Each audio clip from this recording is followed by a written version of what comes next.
कि भगीरथ तपस्थानम त्रिषु लोकेषु विश्रुतम इदम भूलोक वैकुंठम मिति जानहि नारद। अर्थात अगर कहीं साक्षात स्वर्ग इस पृथ्वीलोक पर विद्यमान है तो वो स्थान है जहां पर कि राजा भगीरथ ने 5,500 वर्षों तक एक पैर पर खड़े होकर तपस्या की और तदोपरांत भगवती गंगा इस पृथ्वीलोक पर आई। बोलिए गंगा मैया की जय।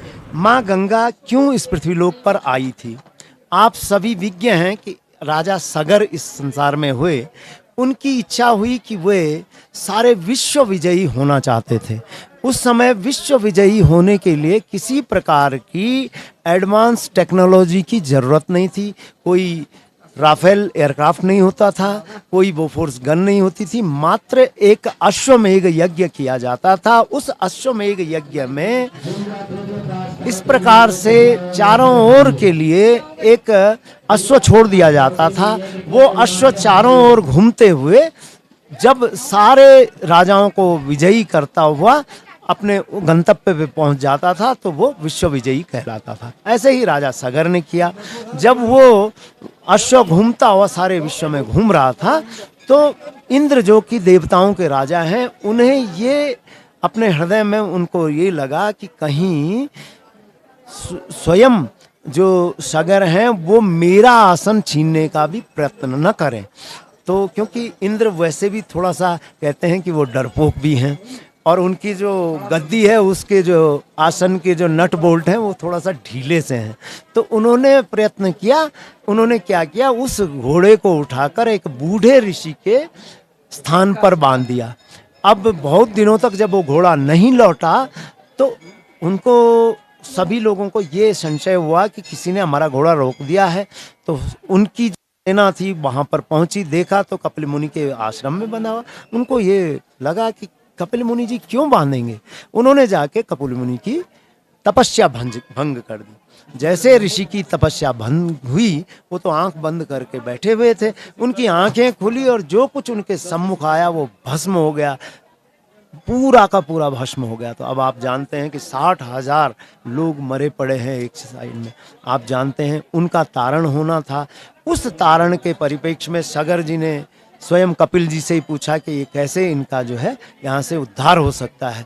तब कपिल जी ने बताया कि अगर गंगा मैया इस पृथ्वीलोक पर आए तभी यह संभव है। इस परिप्रेक्ष्य में सगर जी की 3 संततियां यहाँ समाप्त हो गई हिमालय में तपस्या करते करते।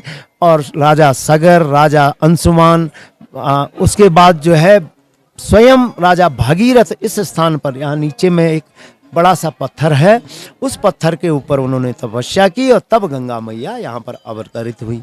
गंगा जी की ये जो मूर्ति है इस मंदिर में, हम इसको मूर्ति रूप में यहाँ पे अवतरण मानते हैं। और क्योंकि इसका प्रयोजन था कि उन 60,000 जो एशेस हैं, जो राख है, उसको तारण करना था, तो यहाँ से वो बह चली कहाँ, गंगा सागर तक। भगवान ये जो है शिव की क्रीड़ा स्थली है, वो स्कंद पुराण में जो है केदार खंड में लिखा गया है।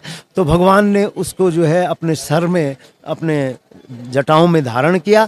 और साइंटिफिक भी अगर कहें आप तो उसको डैम्पनिंग, क्वेश्चनिंग इफेक्ट, एक्चुअली राजा भगीरथ को कहते हैं कि he was the first engineer. उन्होंने जो है पहले इंजीनियर वो थे जिन्होंने कि नहीं तो साक्षात गंगा जब पूरे बेग से उतरती तो वो तोड़ फोड़ मचाती हुई आगे जाती। तो उन्होंने जो है धीरे से भगवान की जटाओं में जो है, भगवान भोलेनाथ की जटाओं में वो अवतरित हुई और यहाँ से वो बह चली। आज भी माँ गंगा जो है हमारे सारे देश की, और हम सब यही बताते हैं कि आज भी जैसे हरिद्वार, बनारस और वाराणसी, अन्य और कपिल मुनि जी के आश्रम, यहाँ से लेके गौमुख से लेके गंगा सागर तक हम अपने जो अस्थि कलश है उसका विसर्जन किया करते हैं। वो पद्धति जो है वो हिंदुज्म के पीछे वही पद्धति है। इसमें स्कंद पुराण के गंगा सहस्त्र नाम के 300 अध्याय में लिखा हुआ है कि पितृमातृ पितृ पूजा पितृनाम स्वर्गदायिनी भगीरथिर कृपा सिंधु भवानी भवनाशिनी सागर स्वर्गदा चैव सर्व संसार गामनी। इसका जो फल है कि जो यहाँ पर आ जाता है उसकी आने वाली संतति, उसके वे लोग जो इस संसार में नहीं हैं, वे सब के सब धन्य हो जाते हैं, ऐसा कहा गया है। आपके जो हैं, जो भी आपके संशय हैं वो सब दूर हों। इसके अतिरिक्त अब मैं आपको इसका साइंटिफिक एस्पेक्ट बताऊंगा कि पृथ्वी के विभिन्न तल, जो कि स्ट्रेटोस्फीयर, एक्सोस्फीयर, आइनोस्फीयर, आज की डेट में जो थोड़ा बहुत गर्मी भी वातावरण में हो रही है, तो यहाँ पर एक बड़ा सा बर्फ का पहाड़ था और वो धीरे धीरे पिघल के यहाँ से 18 किलोमीटर दूर चला गया है। उसका नाम है गौमुख। तो कॉन्सेप्ट इज दैट, लोग सोचते हैं कि गौमुख होगा, अब जो है वो यहाँ से 18 किलोमीटर की दूरी पर है और धीरे धीरे वो मेल्ट होके आगे की तरफ बढ़ता है। कि यहाँ तो किसी प्रकार का प्रदूषण नहीं है। बाकी जैसे जो बताया गया है, जैसे कोपेनहेगन की समिट है और दुनिया के जो साइंस के लोग होते हैं वो लोगों ने कई विश्लेषण इस पे किए हैं, तो उसका हम पर्टिकुलर चीज़ को नहीं मानते। हमारी गंगा कहीं भी प्रदूषित नहीं है। पर्टिकुलरली यहाँ पे जो गंगा का जो गंगोत्री ग्लेशियर है उसमें बैक्टीरिया फाज नाम का एक तत्व है जिसको कि मेंडलीफ ने भी अपनी आवर्त सारणी में डिस्क्राइब नहीं किया है, लेकिन हम उसको गंगा का गंगत्व कहते हैं। उसकी पवित्रता ये है कि वो अपने साथ में आने वाली सभी इम्प्यूरिटीज, जो कुछ भी अशुद्धियां हैं, उनको खा जाता है। तो गंगा जो है, यहाँ से आप जाएंगे उत्तरकाशी, तब ऋषिकेश, तब हरिद्वार, इन जगहों पे बहुत ही ज़्यादा वो पीएच वैल्यू और क्या उसका कहा जाता है वो सुंदरता से। देखिए, सरकारें जितनी भी कहें, मेरा इस पवित्र गद्दी से कहना यही है कि आप सभी का सहयोग, उसमें चाहे पत्रकार बंधु हो, चाहे कोई सरकार हो या जन साधारण, अगर हम उस माँ को पवित्र, हम उसकी समझे ना, वो भुक्ति मुक्ति प्रदान। उसके लिए कहा गया है कि दरस परस और मंजन पाना, कटही पाप कहीं वेद पुराना। अगर जो है उस माँ के दर्शन मात्र से ही व्यक्ति धन्य हो जाता है।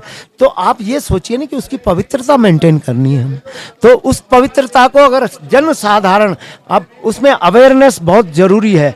और नमामि गंगे का तो जो भी प्रोजेक्ट है, हमारे उत्तराखंड में इसमें बहुत ज़्यादा काम हुआ है और आज भी कार्यरत लगे हुए हैं माननीय मोदी जी ने। अगर आप बनारस का जाएं, आज वाराणसी जो है वो इतना सुंदर, वाराणसी का कॉरिडोर बन गया है। और हमारी इस क्षेत्र से एक ही वो है गंगोत्री धाम, उसकी सुंदरता भी उसी तरह होनी चाहिए। और हमारा यहाँ से मात्र 100 किलोमीटर उत्तरकाशी है। उत्तरकाशी, इयम उत्तरकाशी प्राणी नाम मोक्षदायिनी, स्कंद पुराण में काशी विश्वनाथ का जो महत्व है, वैसे ही वहाँ भी जो है स्वयंभू ज्योतिर्लिंग, जो हमारे काशी विश्वनाथ के लिंग वहाँ पर हैं। तो हम ये चाहेंगे कि उस शहर को भी जिस प्रकार माननीय मोदी जी ने उसको बनाया है, वैसे ही वो इसको भी बनाए। मैं गंगा के लिए एक ही, मैं हमारा शरीर, हमारा समस्त सभी भारतवर्षियों, मैं बताता हूँ आपको कि बड़ी मस्जिद, छोटी मस्जिद के इमाम और आदरणीय साध्विक कल्बे पीर, क्योंकि मैं गंगा पे बहुत जगह इस पे डिबेट हुई हैं, तो मैं सभी के लिए, हिंदू हो, मुस्लिम हो या क्रिश्चियनिटी के भी भाई बंधुओं ने, गंगा सबकी माँ है। और अगर हम इस देश, ये राष्ट्र की धमनी है, गंगा और यमुना उत्तरकाशी उत्तराखंड से शुरुआत है इनकी। तो अगर इसको हम रख सके, इट इज जस्ट लाइक एलेक्जिर, अमृत है ये। तो इन अमृत, ये जो है खून की जो है वो धाराएं हैं हमारे शरीर को, अगर भारतवर्ष को शरीर मानते हो तो गंगा और यमुना इसकी जो है वो नलियां हैं, वो पवित्र रक्त कोशिकाएं हैं। अगर हम इनको शुद्ध रखेंगे तो जरूर ये राष्ट्र भी जो है वो समृद्ध रहेगा, स्वस्थ रहेगा।